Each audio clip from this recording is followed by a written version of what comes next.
법무부 검사징계위원회에 회부된 이성윤 법무연수원 연구위원. 징계위가 열리는 법무부 청사 앞에서 현 정부와 윤석열 대통령을 맹비난했습니다. 근무지를 서초동에서 용산 옮긴 듯 윤 전 검사는 정치를 수사하듯 하고 있습니다. 윤석열 사이비 정권을 용산 정권을 운명을 맡길 수가 없습니다. 그러면서 오는 4월 총선이 검찰 정권을 끝내는 시작점이 돼야 한다며 공개적으로 총선 출마를 선언했습니다.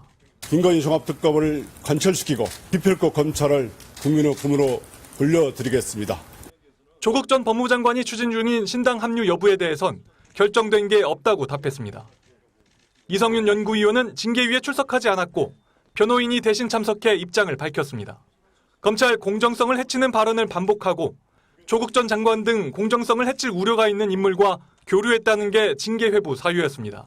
윤석열 전 총장의 무도함과 윤석열 사단이 마치 전두환의 하나에 비교될 정도로 이 연구위원 측은 MBC와의 통화에서 다른 검사들의 사례를 들며 징계의 형평성에 문제가 있다고 비판했습니다. 윤석열 대통령은 서울중앙지검장 시절 중앙일보 사주와 교류했는데도 징계를 받지 않았고 고발 사주 의혹으로 1심 유죄가 선고된 손준성 검사장은 재판 도중 아무 징계 없이 감찰 절차가 끝났다는 겁니다.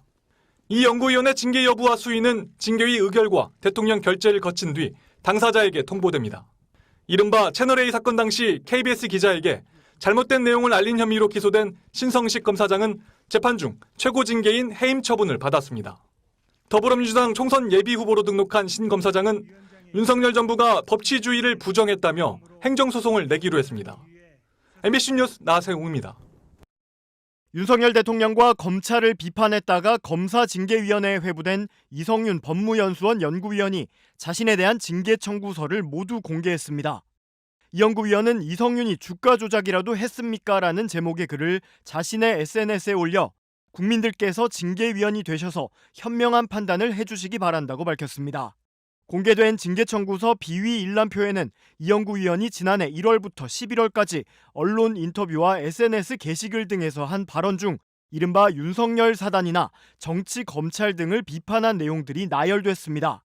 먼저 윤석열 전 총장이 무도하다는 표현이 징계 사유가 된 것에 대해 이 연구위원은 자신의 서울중앙지검장 시절 당시 윤 총장이 야라고 하면서 지시대로 해라 정말 못해 먹겠다며 다짜고짜 쌍욕을 퍼부었다며 무도하다 말고 적합한 표현이 있냐고 반문했습니다.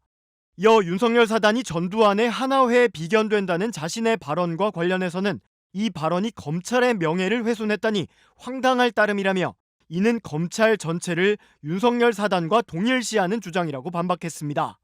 이 연구위원은 또 조국 전 법무부 장관의 출판 기념회에 참석해 발언한 것과 관련해선 저는 법무부 검찰국장으로 그를 보좌했다며 자연인이 된 옛 상사의 행사에서 덕담만 해도 징계를 해댄다고 주장했습니다. 그러면서 이 연구위원은 지금 쓰는 이 글로 인해 징계 사유가 은하수처럼 늘어나겠지만 그래도 국민을 위해 바른 말을 멈출 수 없다며 결코 두려워하지 않겠다, 당당히 맞서 나가겠다고 덧붙였습니다. 이 연구위원에 대한 법무부의 징계위원회는 오는 14일로 예정된 가운데 이 연구위원은 지난달 윤석열 사단을 청산하겠다고 총선 출마 의지를 나타내며 사직서를 낸 상태입니다. 지난 2020년 윤석열 당시 검찰총장 징계를 주도했던 박은정 광주지방검찰청 부장검사가 사직서를 제출했습니다. 박 부장검사는 오늘 오전 자신의 페이스북에 며칠 전 법무부가 저를 징계하겠다고 일방 통보해왔다면서 저는 징계위원회에 출석하지 않을 것이고 오늘 사직서를 냈다고 밝혔습니다. 박 검사는 고발 사주로 실형을 선고받은 검사도 일찌감치 무혐의를 덮고 승진까지 시키는 이장패천의 추호도 협조할 생각이 없다며 디올백으로 하늘을 가릴 수 없다고 주장했습니다. 이장패천은 손바닥으로 하늘을 가릴 수 없다는 뜻의 사자성어입니다. 앞서 서울중앙지검 인권보호관실은 윤석열 검찰총장 감찰 당시 적법 절차를 지키지 않았다는 이유로 지난해 9월부터 박은정 부장검사 등에 대한 감찰에 돌입한 바 있습니다. 박 검사 등이 추미애 전 법무장관 시절 이른바 채널A 사건 관련 자료 등을 법무부 감찰위원회에 무단으로 제공했다는 의혹을 제기한 겁니다.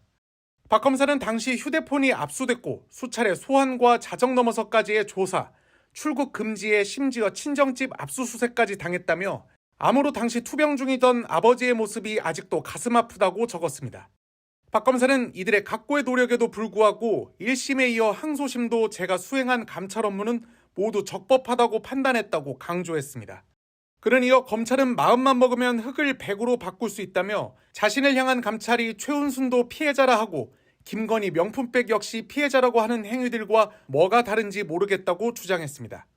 그러면서 선출 권력이라는 이유로 예외가 될 수 있다고 생각한다면 독재로 가는 길이다. 닉슨과 미국은 되돌릴 수 없는 지점을 지났고 대통령은 사임하라는 1973년 타임지의 구절로 글을 끝냈습니다. 박 부장 검사는 현 정부 출범 직후인 2022년 6월에도 사직서를 제출했지만 입건 상태라는 이유로 수리되지 않았는데 이번에도 징계 절차가 진행 중이어서 수리 여부는 불투명합니다.